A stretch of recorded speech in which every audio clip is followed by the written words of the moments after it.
Buenos dias. My name is Veronica Robles. Everybody roll in your eyes. So we're going to get started with a very slow song, a beautiful song that is about a shepherd working in a field that is free for everyone and feeling welcome. It's about a shepherd, loving shepherd, empathic. So I hope you enjoy. It is called El Pastor. Ready?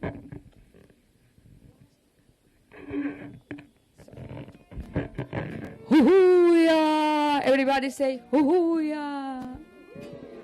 Hoo-hoo-ya.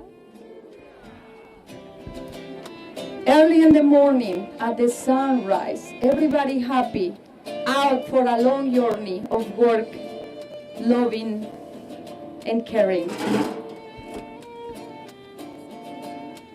Va el pastor con su rebaño al despuntar la mañana, bajando por el sendero de la sierra a la pradera.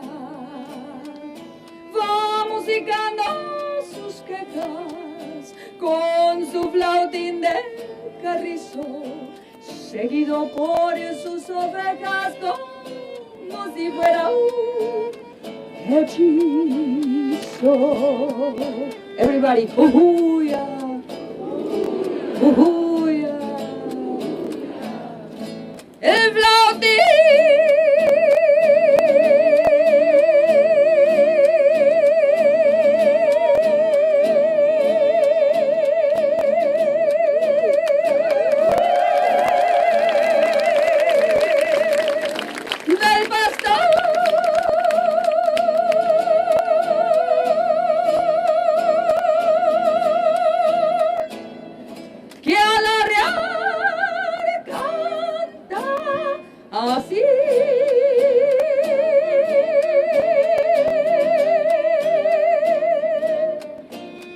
It's time for the sunset.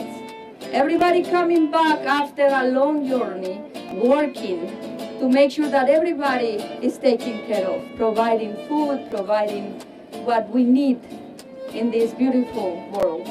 United.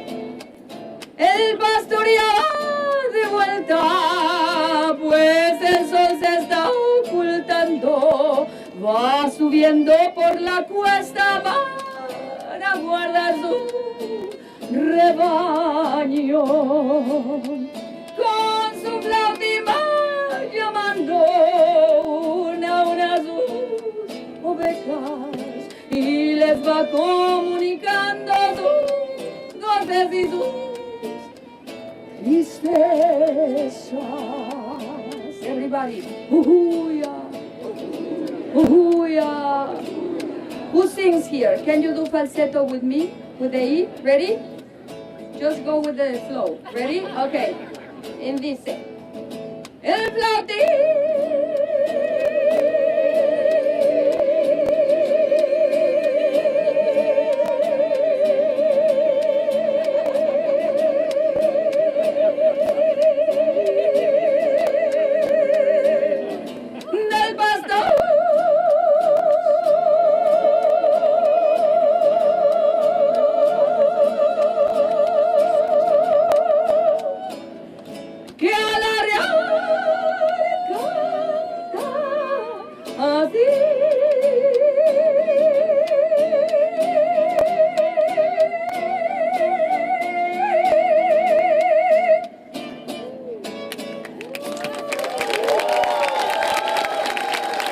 A big round of applause to my beautiful mariachi musicians, Paul Alcántar and Beatriz Martinez. And before the press conference, I would like to everybody sing, ay, ay, ay, ay. And I know this is our favorite from our senator, so Marky, because he always makes me sing it. So now I am ready for you.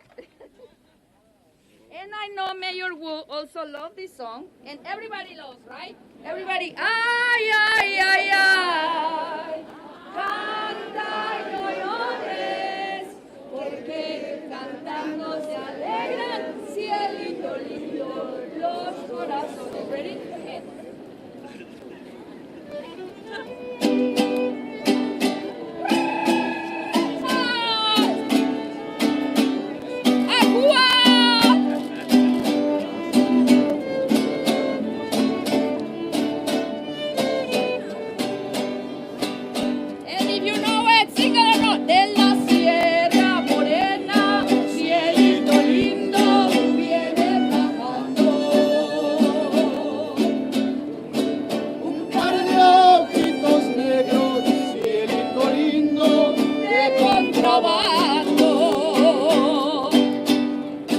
de la Sierra Morena, cielito lindo, viene bajando.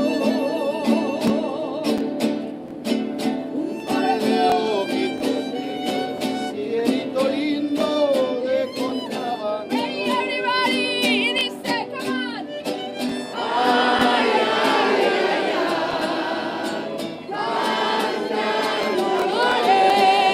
Porque cantando se alegran, cielito lindo, los corazones. One more time. Ay, ay, ay, ay. Canta y no llores, porque cantando se alegran, cielito lindo, los corazones. Everybody, your arms up. Come on, everyone, everyone up. Yes.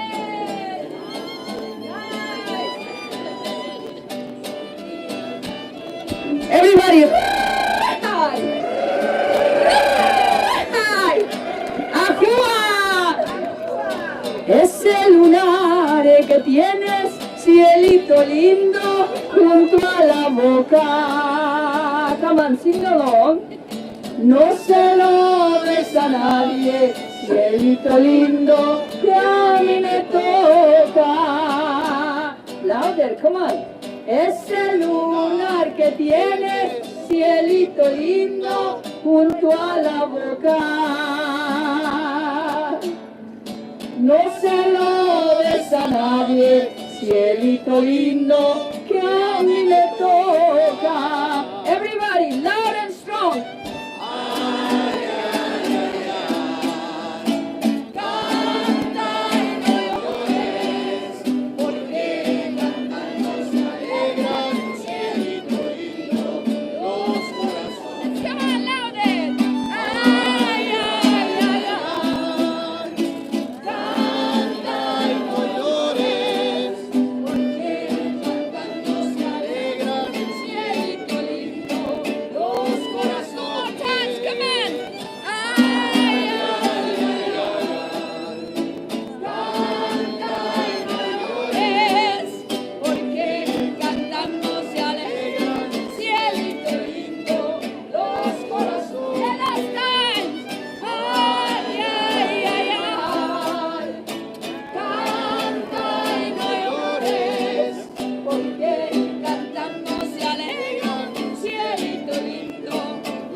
Thank you very much, everyone, and love, peace, and a lots of empathy for everyone. We love you, Mr. Mitchell Will.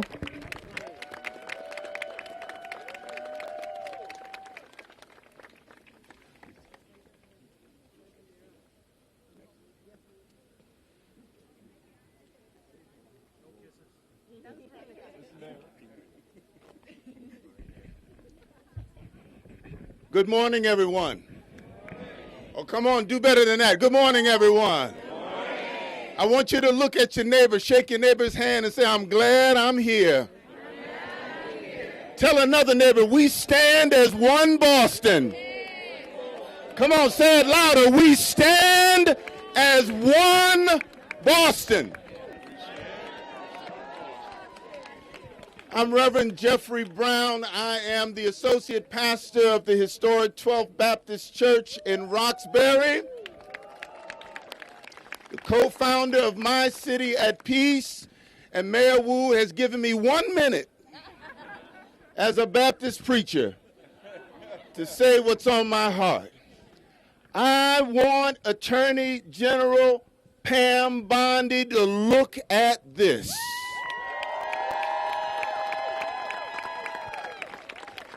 We are the safest city in Boston because of all of us, because of our diversity. Come on, somebody. Because we practice equity. Come on, somebody. And because of our striving to be inclusive, we have come together to stand with our mayor, Mayor Michelle Wu to tell the Attorney General and her boss that we are doubling down as who we are as one Boston. It is because of our diversity that law enforcement and community members were able to partner and to work in our neighborhoods to make this city safer. It was parents, and it was ministers, and it was community workers, and it was youth workers, and it was law enforcement that joined hands and said, we want our Boston to be safe for everybody. And since I only have 15 seconds left, I want to say to those in Washington, D.C., we are doubling down. We are not giving up on who we are. We will not compromise. We are one Boston.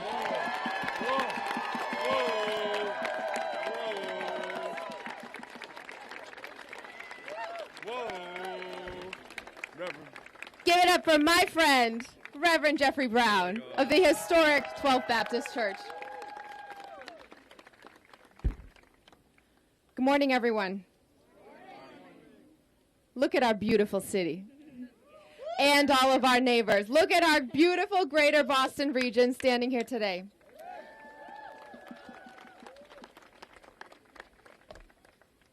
We have a number of speakers today, but I want to recognize so many who are standing here in solidarity, even though we don't have time for everyone to speak.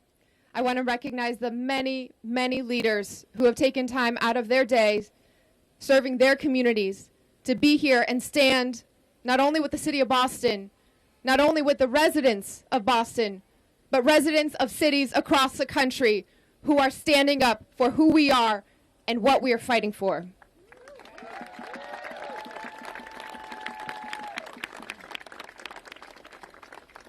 So I want to name these elected officials by name, so you know who is here. You will hear shortly from Senator Ed Markey.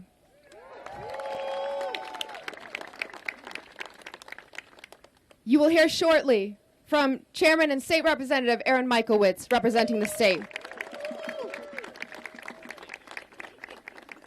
You will hear shortly from City Council President Ruthie Louijeune. And we're also joined by Boston City Councilors Liz Braden, Enrique Pepin, Henry Santana, Ben Weber, Gabriela Coletta Zapata, Julia Mejia, Brian Worrell, Sharon Durkin,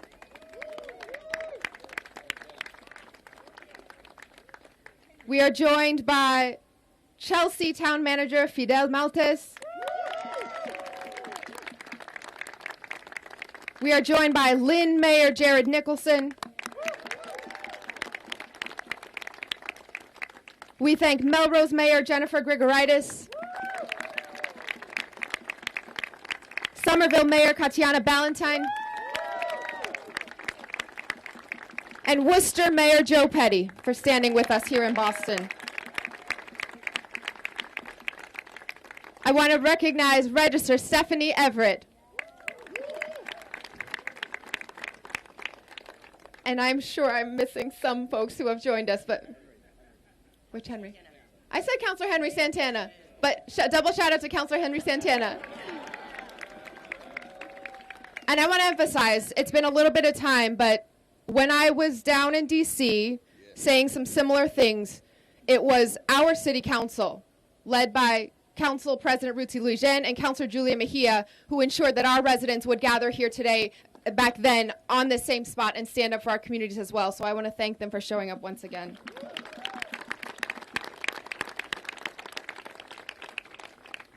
We're here again today because last week, Boston received a letter from the Attorney General of the United States on official letterhead from the federal government threatening to prosecute city officials and withhold federal funds unless we cooperate with carrying out mass deportations.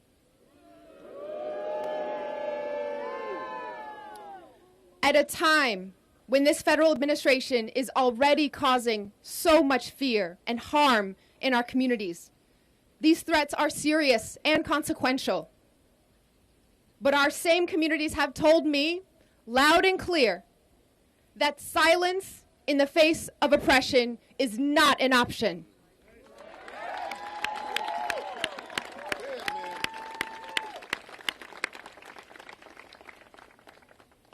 The U.S. Attorney General asked for a response by today. So here it is.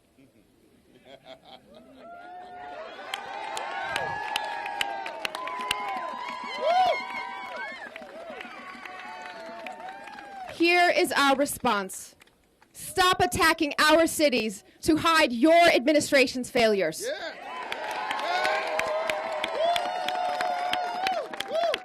Unlike the Trump administration, Boston follows the law.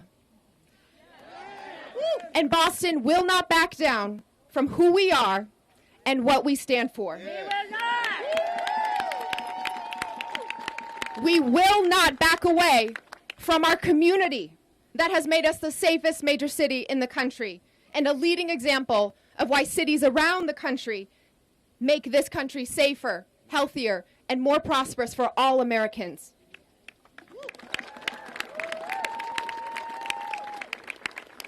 To all the federal officials attacking communities that embody diversity, creativity, and moral clarity, we mayors said this in D.C. nearly 6 months ago, and I'll say it again today. You are wrong on the law, and you are wrong on safety.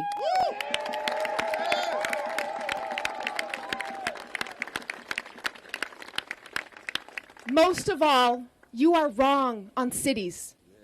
The cities that live in your minds are totally foreign to the residents living in our cities. And we are picking up the pieces of your failures to deliver on your promises. Under the Trump administration, groceries are less affordable, housing is harder to build, cures for cancer are farther away, and good news on our economy has been as hard to find as the Epstein list.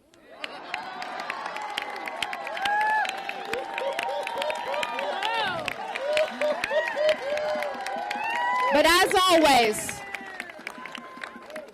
always, cities are doing everything we can to protect our residents and keep moving forward. While you are cutting health care and food assistance for our families, Boston has launched new coalitions to connect residents to fresh food, stable housing, and job training to build healthy, long lives.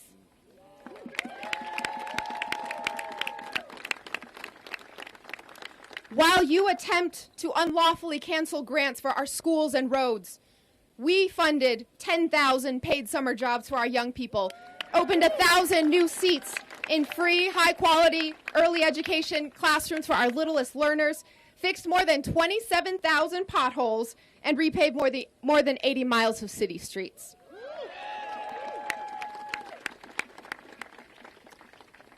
While you're slashing funding for our universities, hospitals, and research institutions, Boston is building pathways to community college and UMass Boston, joining with industry to train hundreds of residents for careers in life sciences and clean energy, and partnering with our city's largest employers to double the size of our health careers high school.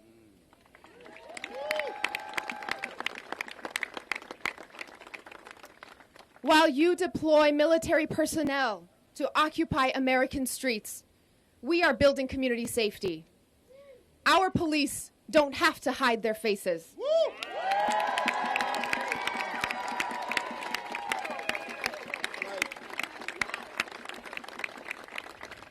Boston police do not hide their faces because they are members of our community. Our officers keep us safe by getting to know our residents, not working to remove them. Back in June, the city of Boston filed a Freedom of Information request with ICE, demanding the bare minimum of transparency from our federal government. ICE talked to big game, promised that they would get us information, and it's been 2 months without any answers. So today, we will file a formal appeal, insisting that ICE produce the public records we asked for, and we're prepared to take additional legal steps if they continue to refuse transparency.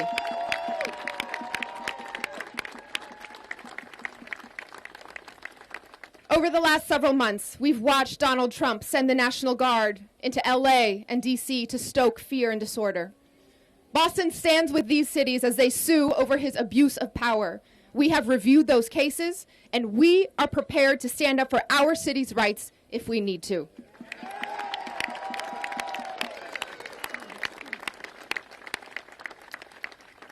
Your attacks all come back to a common aim.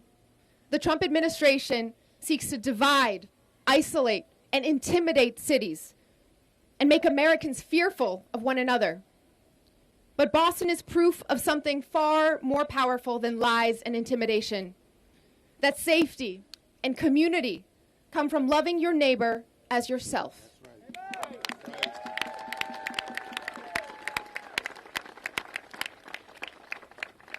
Attorney General Bondi, we are gathered here today to show you who we are in Boston.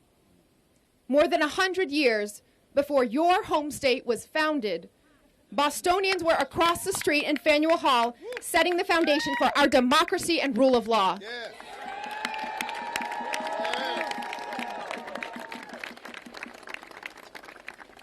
100 years before that, Bostonians were founding the first public school and public park in the country. This has always been a city of revolution, of innovation, of standing up for the public good, and never bowing down to tyranny.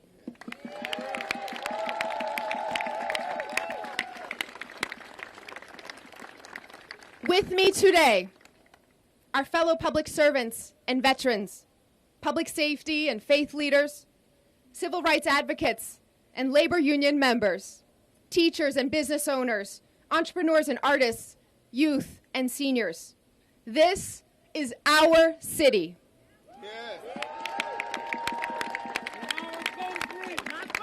This is our country. And I'm so proud and grateful to show the world who our community is here in Boston and what we're made of. Cities aren't a threat to America. They fuel the American dream. They bring us together. Great cities make our country great. Boston will never back down from being a beacon of freedom and a home for everyone.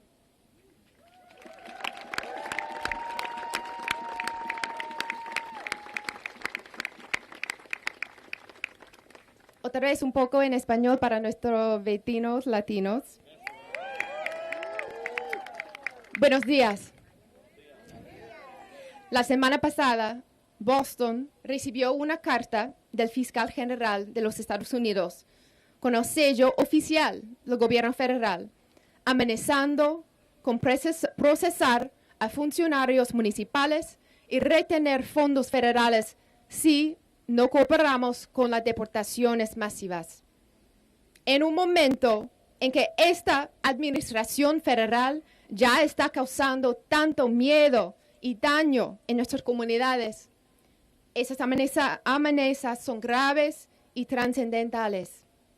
Pero nuestras mismas comunidades me han dicho alto y claro que el silencio ante la opresión no es una opción.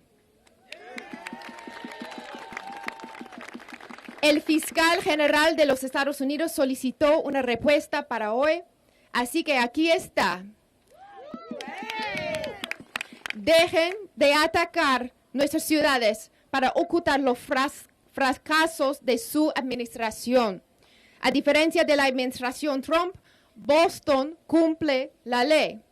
Y Boston no cerrará en su compromiso con quienes somos ni con lo que representamos. No nos alejaremos de la comunidad que nos ha convertido en la ciudad más segura del país en un ejemplo destacado de por qué las ciudades hacen de este país un lugar más seguro, saludable y próspero para todos los estadounidenses. a todos los funcionarios federales que atacan a las comunidades que representan la diversidad, la creatividad y la claridad moral. Los alcaldes les dijimos esto en Washington, D.C. hace casi 6 meses y lo repito hoy. Se equivocan en cuanto a la ley, en cuanto a la seguridad. Sobre todo, se equivocan en cuanto a las ciudades. Las ciudades que viven en sus mentes son totalmente ajenas a los residentes que viven en nuestras ciudades.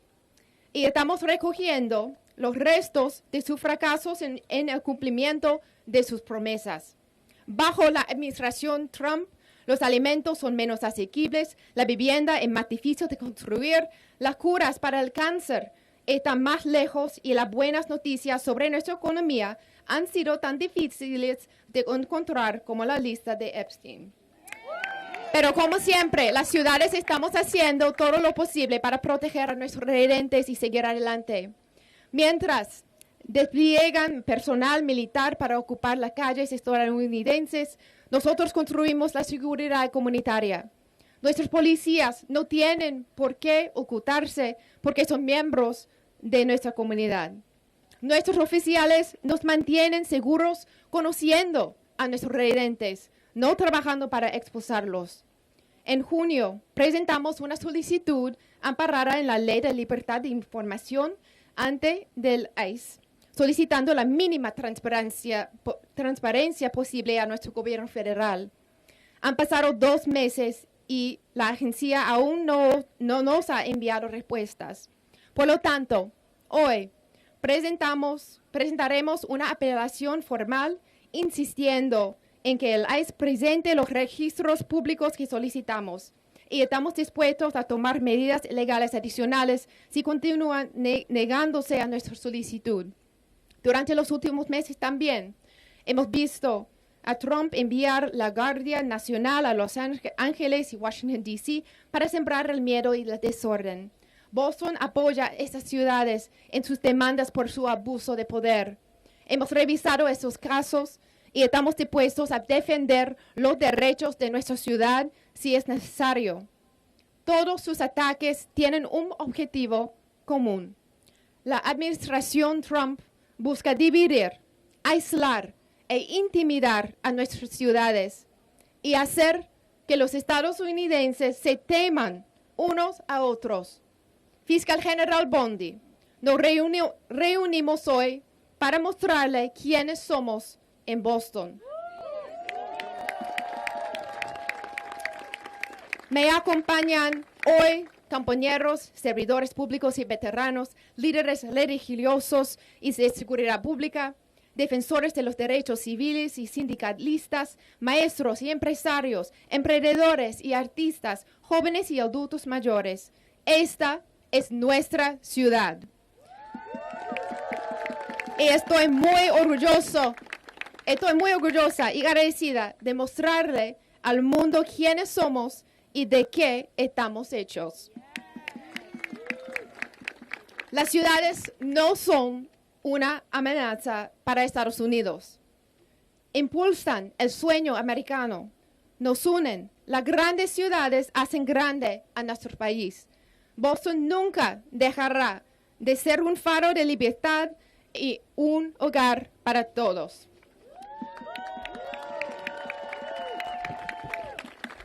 Thank you so much. Now I'm going to turn it over to Senator Ed Markey, followed by Council President Ruthie Louijeune and Chairman Aaron Michaelwitz. Beautiful. Thank you. Thank you, Mayor Wu. Thank you, Boston Police, for making Boston the safest city in the United States of America. Mayor Wu and the Boston Police do not need Donald Trump or his National Guard to tell them how to make Boston the safest city in our nation. They are already doing it. They can teach lessons to Donald Trump and to ICE as to how to best police this country. They are, in fact, abusing the constitutional rights of Americans. They are invading cities across this country, and Boston does not need the help of Donald Trump. does not need the help of ICE, does not need the help of the National Guard to come here. They are already doing the job. So we are here today to stand up to Donald Trump's authoritarianism. And it's no surprise that Trump and his MAGA Republicans want to pick a fight with our hard-working state and local leaders, especially here in Boston, for their political theater, because that's all that it is. Trump has set his sights on Boston, on Massachusetts, and on our way of life. Trump has attacked our universities, sought to kneecap our economy of brain power, unlawfully withheld federal funds, terrorized our hardworking members of our community. His authoritarian tactics are meant to squash dissent, to dehumanize our immigrant communities, and to spread fear and cruelty. What Trump hates is the very DNA of Boston, from Roxbury to Dorchester, from East Boston to Mattapan. Our neighborhoods and have their own rhythms, and they add to the city's song. That's why he fears it, because you cannot silence this heartbeat. You cannot erase this rhythm without trying to rip out the very soul of Boston and America itself. And since taking office,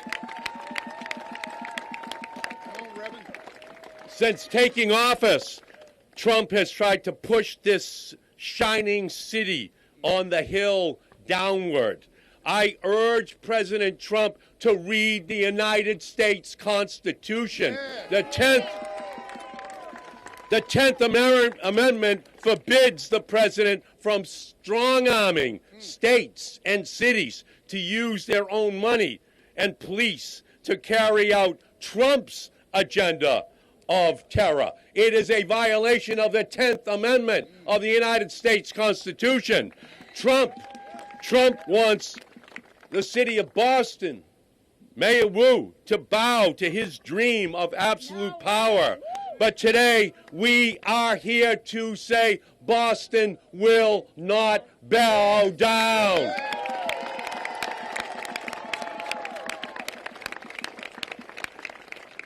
Today, we are here to say that Massachusetts will not be bullied.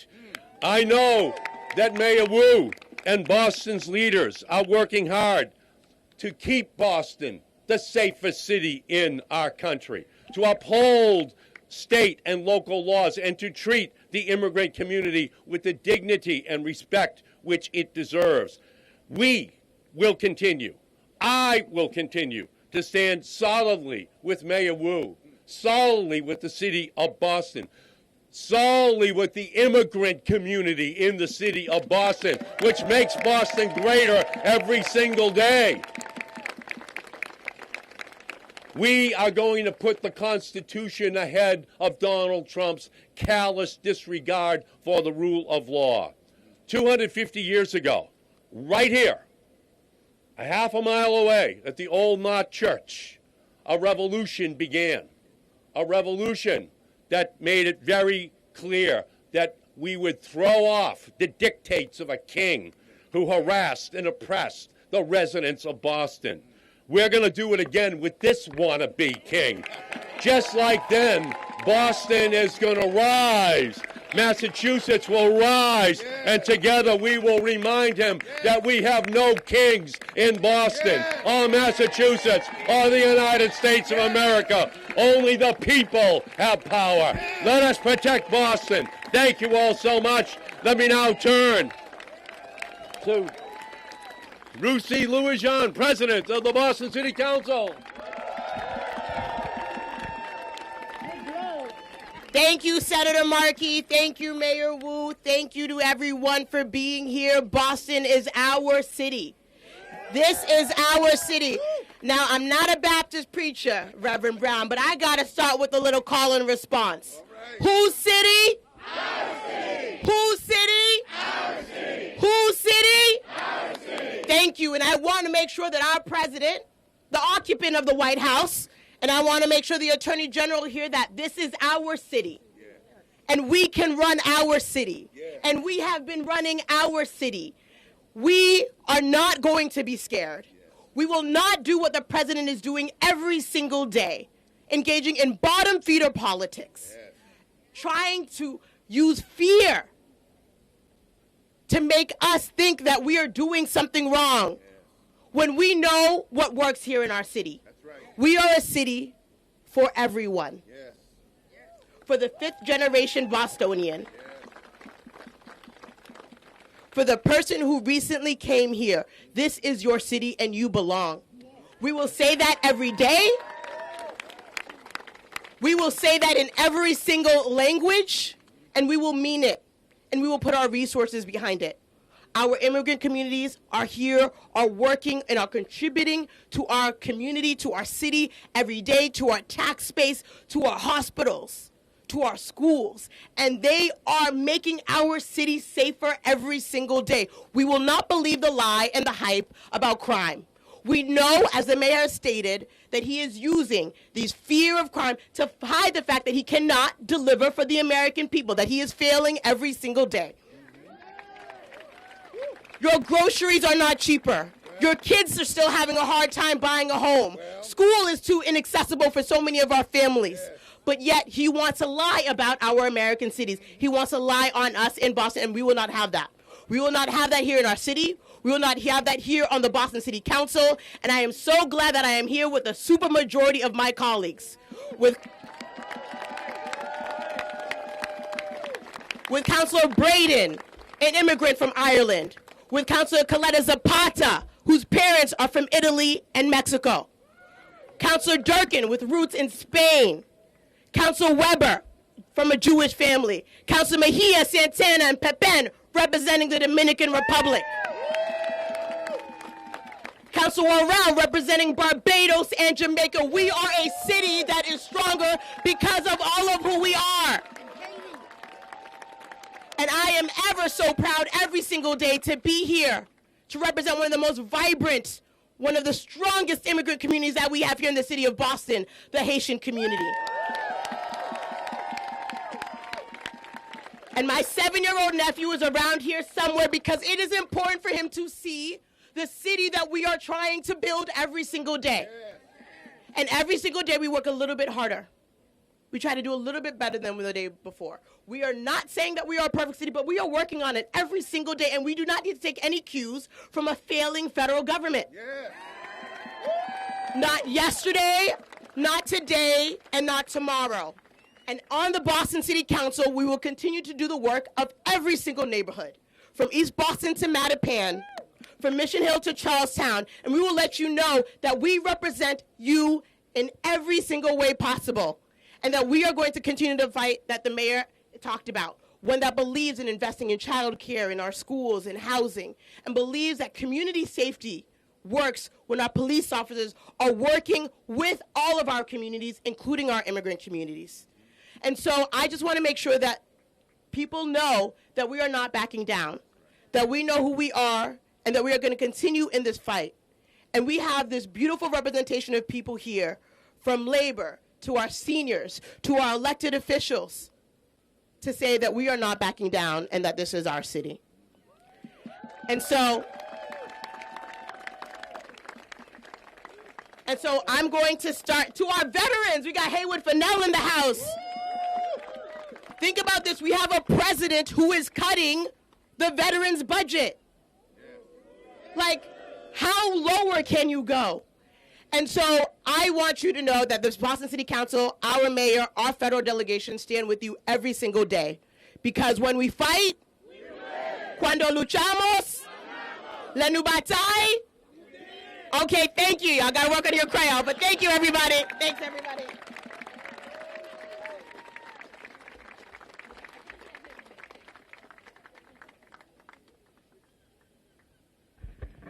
Good morning, folks. Good morning. How we doing? All right. All right. Well, I wasn't prepared to speak today, but when your mayor is such a boss, You come up to the microphone when she tells you to. So I'm so proud to be here today and so proud to see so many different people here, such diversity, such a unique opportunity to show the world what Boston actually is. Boston isn't what you see on the movies and on TV and all that stuff. This is Boston. This is what Boston is, and this is the diversity that Boston represents.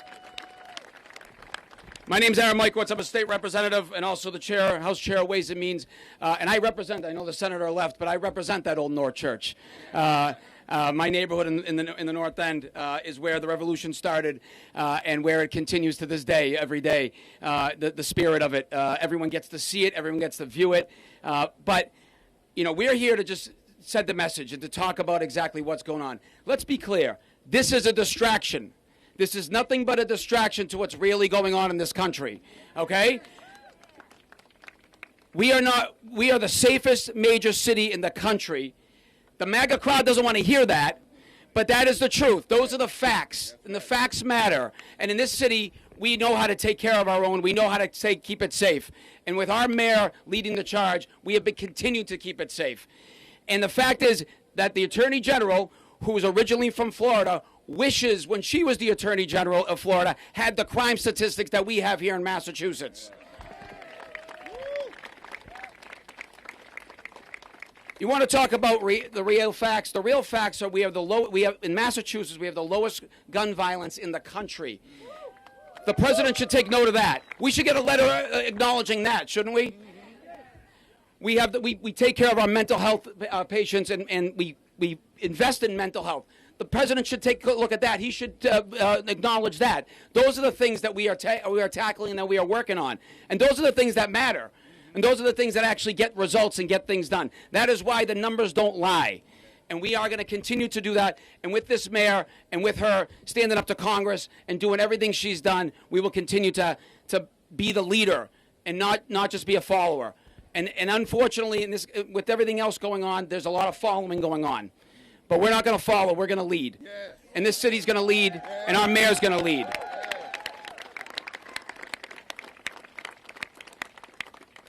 Back to the numbers. The numbers don't lie. Again, the numbers don't lie. Gun violence across major cities. A lot of them aren't in blue states. A lot of them are in red states. And unfortunately, this president and this administration doesn't want to tackle the idea of gun violence, doesn't want to tackle the idea of real, true safety. And so until we do that, until our president does that, we're going to continue to have to deal with this, and we continue to have to stand up. And are we good at standing up? Yes. So I thank you for having me here today, and I just want to thank the mayor and thank the mayor for everything that she's done, for the fact that she stands up for us, whether it's in Washington or here every day. Thank you, Mayor Wu. You continue to be our leader that we're so proud of. Thank you very much, everyone.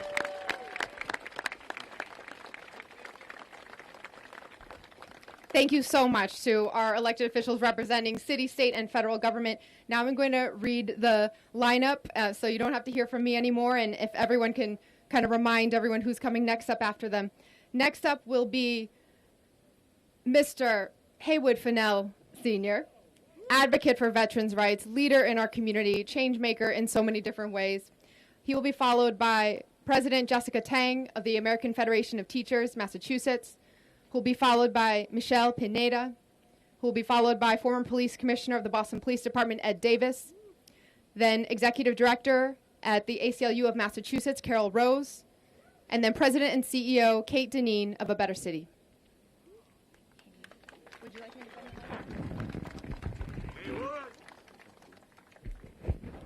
Thank you. Thank you.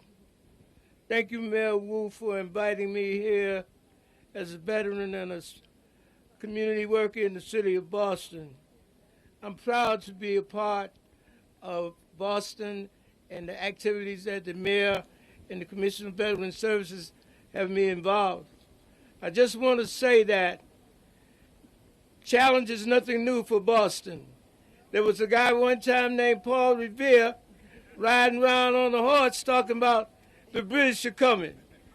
Well, we got another British trying to come, but we're going to wait for them and we're going to deliver the goods.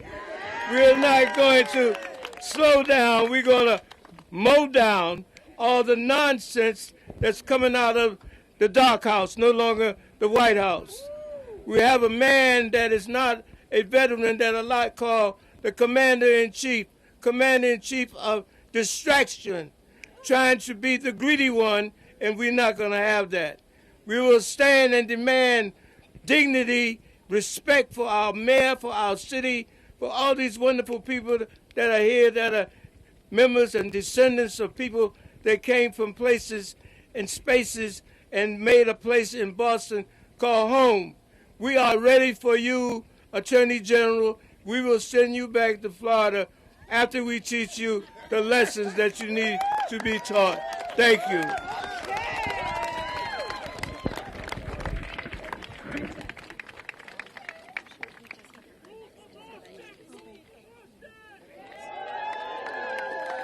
All right, good morning, everyone. My name is Jessica Tang, and I'm a Boston mom. I'm a teacher. I'm a daughter of immigrants and a proud unionist representing the 25,000 members of AFT Massachusetts. And I'm also proud to serve as a vice president of the Massachusetts AFL-CIO. And we're here today to pledge our unwavering commitment to protect the safety, security, and rights of our residents and working people, and that includes immigrants, both in Boston and beyond. In the labor movement, we have a saying, an injury to one is an injury to all. And our call to action is solidarity. Boston is a union town, and we are proud that our union movement here is full of immigrants. And we know that immigrants are what makes Boston the safe, strong, and prosperous city that it is. Whether as a union healthcare worker, librarian, construction worker, driver, public safety worker, educator, hospitality, or retail worker, all of us contribute to making Boston a better place for all of our residents. As late Senator JFK said in his book, A Nation of Immigrants, quote, "Everywhere immigrants have enriched and strengthened the fabric of American life," end quote. The success of Boston is largely based on the success of the city's immigrants. 100 years ago, it was mostly Irish and Italian. Today, it's also Cape Verdean, Haitian, Albanian, Dominican, Puerto Rican, Vietnamese, Chinese, and so many more. The diversity of our workforce was one of our city's greatest strengths. And in Boston, statewide, we've got the numbers to prove it.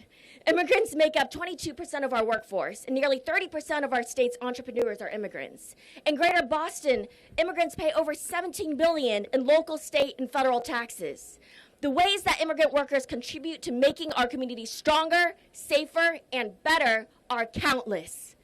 Policies and practices that create fear and chaos in our communities, they make our neighborhoods less safe. They create economic harm and erode the fabric of the trust and security our communities need to thrive. So many of us here today have family members who came here seeking freedom and a better life. Boston is not just a union town, it's also proud to be the birthplace of democracy in our nation. And we will keep fighting, not just for working people, but for equity and freedom for all. We know our economy and our community are stronger because of our diversity and inclusivity, not in spite of it. And we will continue to stand up for the values and policies that continue to uplift all who call Boston home. And who calls Boston home? It's also our children and our students. So it is my great honor and privilege to introduce Michelle Pineda, a student in Boston Public Schools.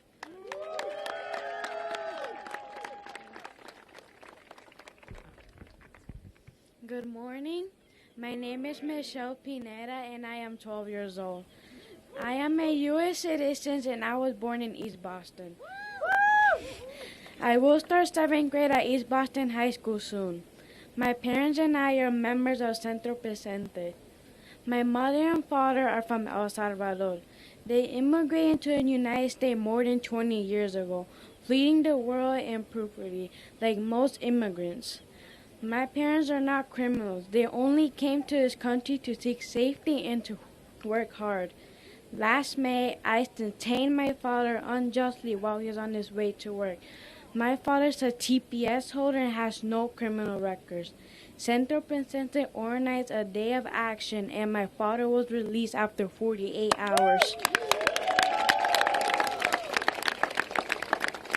This experience caused a lot of fear, stress, and anxiety to my whole family.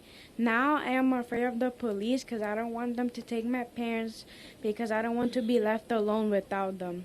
When my father was detained, the ICE agent violated his civil rights. They told him that only people that was born here has rights. Last week, my father filed a civil rights complaint against ICE with the support of Centro Presente. And my mother and my father and I have raised our voice together in justice. We will continue fighting so that no more families are separated by those unjustice police. Thank you very much.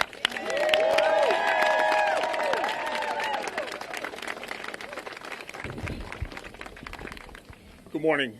My name is Ed Davis. I'm the former Boston Police Commissioner. And it's an honor for me to be here today supporting my friend Mayor Michelle Wu and people like Reverend Jeff Brown, who I work very closely with, trying to deliver the community and community policing. And my friend Carol Rose, who I work very closely with, trying to deliver the constitutional policing that the citizens of the city deserve. That's really what we need to concentrate on here. And I can tell you from my personal experience that long before I was the police commissioner, the city of Boston put plans together.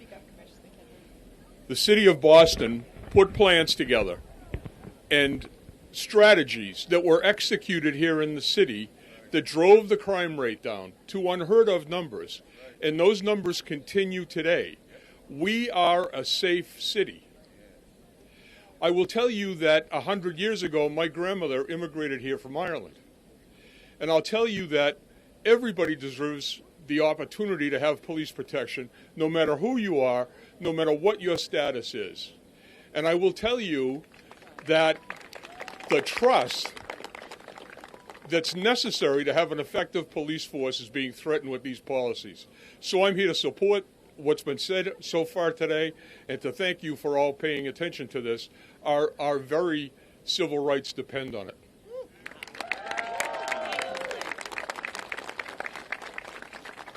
Thank you, Commissioner Davis. My name is Carol Rose. I'm the Executive Director at the American Civil Liberties Union of Massachusetts. You know, I like to say that democracy is a muscle, and the more you flex it, the stronger it gets. And we here in Boston, we're all about that flex. Yet again, the Trump administration is trying to bully state and local officials into supporting a cruel agenda. Yet again, the city of Boston is being threatened for making the lawful choice to prioritize local public safety over federal immigration policies. And yet again, instead of guidance and support and statesmanship, the Trump administration is offering only fear and invective against their fellow Americans. And it's no wonder that he targets cities, because cities form the backbone of our democracy. Cities make America great, and Boston is the greatest city in America.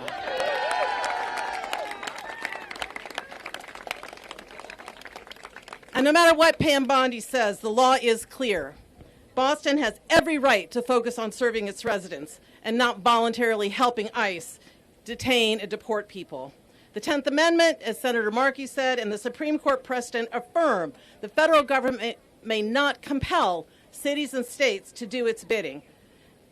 And there's a good reason why local officials are prioritizing the needs of the people, because Boston knows best what Boston needs. Boston knows what keeps Boston safe. We know the policies like the Trust Act and welcoming city ordinances keep our residents safe. We know the indiscriminate arrests do not. And we know that the way to face down a bully like Donald Trump is to show moral clarity and courage. And that's what we're seeing from Mayor Wu here today. We saw that same moral clarity and courage back in March when she testified courageously before Congress. And that's why she's here again today doing the same. But it isn't just about our elected officials alone showing up. It requires all of us to have Boston be strong. It's about the law firms and the universities and the labor unions and the grassroots organizations standing together, forming a united front, building community and choosing community over chaos. It's about the state and federal judges who are still working enormously, challenging the policies of the Trump administration. Because there's one thing I've learned at the ACLU, and it's this. When you have the Constitution on your side, you don't back down, no matter what the bullies say. And we should know, the ACLU has filed over 115 challenges to the Trump administration's horrible policies. And we're organizing across Massachusetts to make sure that people everywhere know their rights. And if you want to find out more about how you can get a Know Your Rights training, let us know. Contact the ACLU at aclum.org. We're working with elected officials, community partners, and the mayor to make sure that we uphold the Constitution and the law. Because the ACLU isn't going anywhere. Neither is Massachusetts, and neither is the city of Boston or our people. So let me just ask again, whose city? Our city. Whose city? Our city. Whose city? Our city. Boston Strong. Thank you. And now it's my pleasure to welcome Kate Dineen to the stage. I wanted to mention that I forgot to and didn't know, but wanted to recognize State Representative Amy Masangiolo is also here. Thank you for all that you do. And after Kate, we will hear from Devin Morris, who is the Executive Director of the Teachers Lounge and a Commissioner for the Black Men and Boys Commission for the City of Boston. Here you go, Kate. Thank you. Thank you, Mayor Wu. Good morning, everybody. Kate Dineen. I'm president and CEO of an organization called A Better City that is based here in Boston. We represent about 130 business leaders who are united around the common goal of creating a more vibrant, competitive, sustainable, and equitable city for all. We focus our work on the built environment, so investing in our infrastructure to build a better city and region. And we believe in the power of cities. The power of cities to drive progress and innovation and economic growth, and to unite us, not divide us. Our city of Boston drives our region, and our immigrants drive our city. From learning at our world-class universities, to powering our world-class hospitals, to building our world-class skyline, Boston is a global city because of, not in spite of, our immigrant communities. The vibrancy and strength of our economy is a direct reflection of every single person who has come to our city and made it home. I'm going to put some numbers behind this because we are a business group. According to a recent Boston Indicators report, immigrants contribute roughly $103 billion every year. That's about 21% of regional GDP and comprise 28% of all business owners in Greater Boston alone. And to state the very obvious, the current landscape of chaos and confusion is bad for business. Every time somebody is too fearful to commute to work, to pick up their child at school, to visit a loved one at a hospital, even to report to a scheduled immigration hearing, that destabilizes our economy and unravels our social fabric. We don't just need safeguards in place to protect our immigrant neighbors and colleagues who are already here, but we also need a system to welcome more immigrants, to encourage more people to bring their talents to Boston. We cannot grow an economy by shrinking our workforce. And as they say, that math ain't mathin'. So the economy has always been powered by people who come here with a belief in possibility. Turning our backs on that legacy means turning our backs on what has made us strong, Boston strong. So thank you to Mayor Wu, to the BPD, to the leaders who are here today for your efforts to build a stronger, safer, and more welcoming Boston for everybody. The success of our economy quite literally depends upon it. Thank you.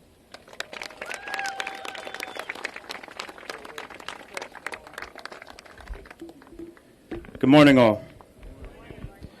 My name is Devin Morris. I'm the co-founder and executive director of a nonprofit called the Teachers Lounge and the vice chair of the Commission on Black Men and Boys for the City of Boston.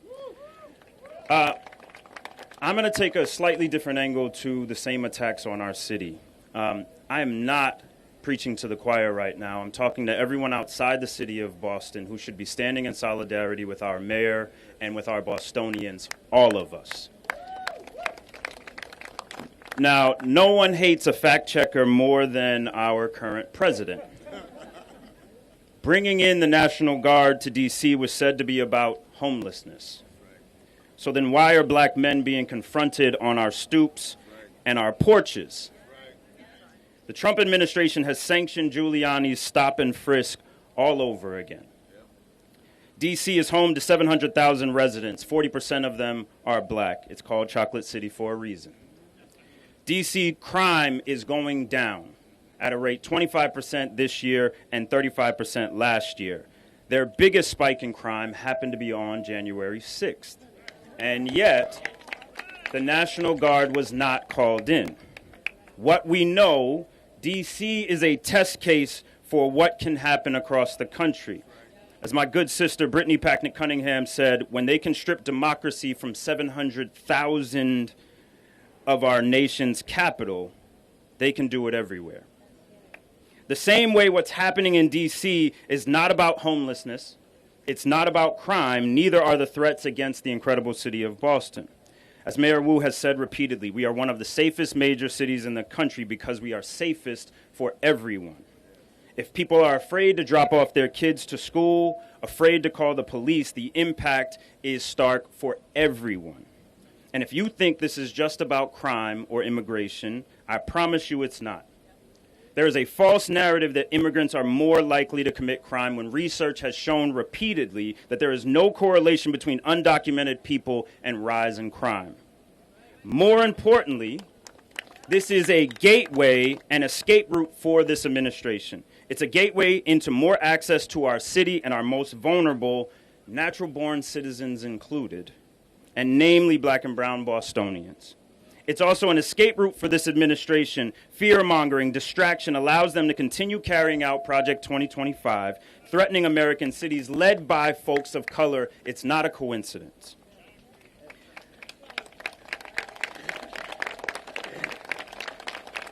The so-called border czar says sanctuary cities are sanctuaries for criminals. Sanctuary cities are unsafe for everyone. Some might say the White House has become a sanctuary for criminals.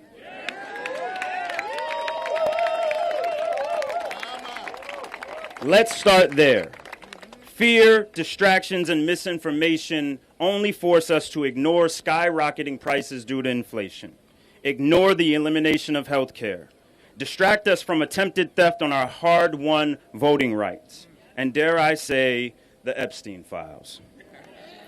We can never be too afraid to focus on the dismantling of our democracy. You cannot win a fight that you don't show up for, and you cannot win a war alone. This moment requires communities to stick together. It requires information to travel freely, and it requires us to remember until all of us are free, none of us are free.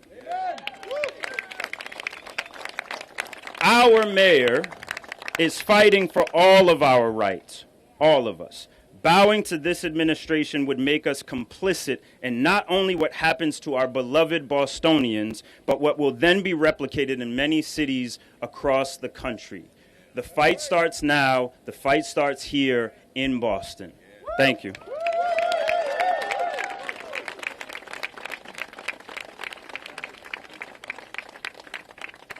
Thank you so much to all of our speakers and to everyone who's joined us this morning. Is there a question or two from the media? Good. Are you preparing for any contingencies if federal funding is cut? What's the plan for that? The language of the letter from the Attorney General's office makes it just up to the line that they are trying to use every source of pressure and leverage to coerce cities who will not bend to their will. We have seen that already in a number of different instances where we've gone to court or we have worked with our Attorney General Andrea Campbell and her office and the governor and all of our sister cities across the Commonwealth to put a stop in some cases to that unconstitutional overreach. With the example of our continuum of care funds, it was some $40-some million in annual grant funding that the City of Boston receives every year to tackle homelessness and to address issues for all of our community members who are experiencing housing instability, with a new directive that those funds then had to be compliant with executive orders that would prevent them from being used, for example, for our LGBTQ and trans neighbors or on Black and Brown community members. We went to court and said this is unconstitutional, and the courts agreed. And so those funds have been able to be used as they have been to take care of Bostonians and everyone who finds themselves in Boston. We have a similar situation with some of the public safety grants that have come up, the UASI grants, again, that the city has received for 22 years now to address counterterrorism, border security, and provide regional infrastructure for things like regional radio access so that all of our public safety agencies can communicate with one another. Now this year, they are attempting to add a requirement that a certain percentage of those funds must go to complying with border security, and they suggest with ICE. We have done our own legal interpretations that what we already do to address border security in patrolling the harbor and taking care of our residents in the same ways that we always have already satisfies border security. So we are going to continue to apply for those grant funds, and if they are rejected, although they have been awarded for 22 years for the entire region across Greater Boston, we will go to court again, and we will prepare those filings. And so where possible, we are leaning on the law, which is in our corner because Boston follows the law. There is some level of uncertainty, and the cruelty and uncertainty is the point from this federal administration. But when we're confronted with these impossible choices, right, do you stay silent and comply to try to avoid some unknown, uncertain, huge threat? Or do you take the risk but stand up for your community, for your people, and for what's right? I don't feel that I have a choice as mayor of this city. This city dates back nearly 400 years. This city has a history of standing up for what's right, of refusing to back down. Just a couple months ago, we were all in the North End celebrating the 250th anniversary of Paul Revere's Midnight Ride. And we heard from local historians, we heard from community organizations about what was running through Paul Revere's head, what was running through all of those Bostonians' minds 250 years ago. When he left his home in the North End, he had no idea if he would ever return to his wife and children.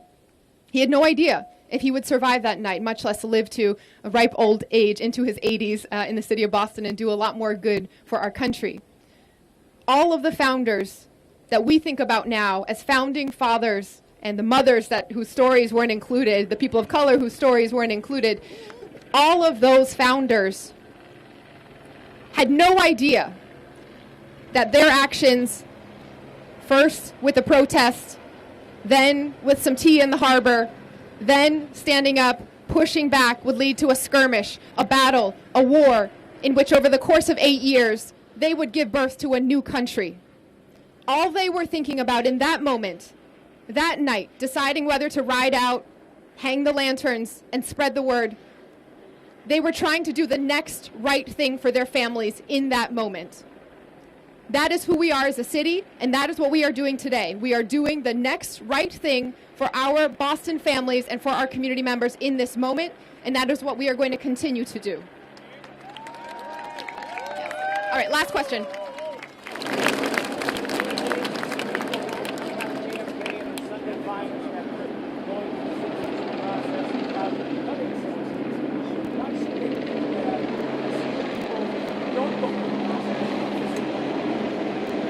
So the question was, you see people all dressed up, big smiles coming out of the federal building after they have taken the oath or even just filed the paperwork to become naturalized United States citizens. Why should people still do that? Why should people go through that process? Is that the right question?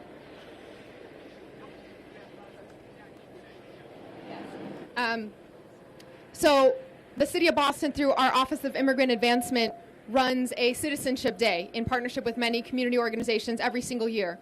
And we were worried, we weren't sure what would happen this last year, Citizenship Day, with all of the fear and all of the threats out in the community. Would community members show up? Would people still want to become U.S. citizens? Would people still show up and try to get help filling out those forms and get in that pipeline?